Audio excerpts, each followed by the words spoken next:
26 March 2025. Pane update inokuda ichitogwa nemasupporters aGeneral Chiwenga and subscribe like on the bell icon chipinda modanyogwa mchinzi.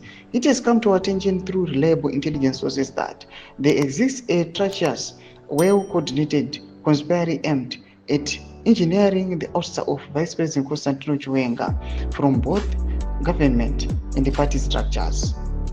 Let it be known this is a direct act of war against the revolutionary order and it should not be tolerated.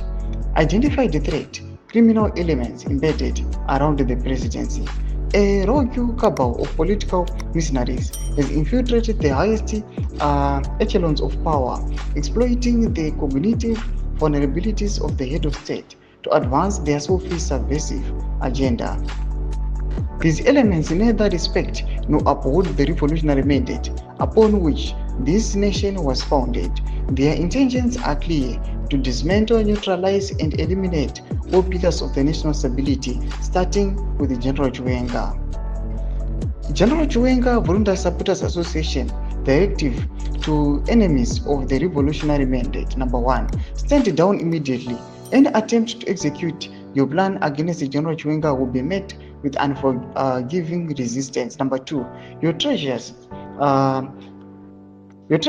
actions have been documented and your time is run out. The consequences shall be swift, decisive, and irreversible. We know you are and where you operate from. This is not a request. It is an oenyama ngowetu call to action. To all patriots, the line has been drawn. For and on behalf of the General Chiwenga Voluntary Supporters Association, issued by Ntokozo J. Musipa, Secretary General, General Chiwenga Voluntary Supporters Association, Tumashikwana Budanyogwa panapa, aiwa nema supporters a General Chiwenga cheti aiwa any move kuda kuya kuchibvisa General Chiwenga aiwa from the government and the party, aiwa that move tikukuonai and we know you have already calculated it, but we are not going to accept and tolerate it. Tudze mafundo imo tudipa kusati chituko chipinda comment section, subscribe or like, turn on the bell icon.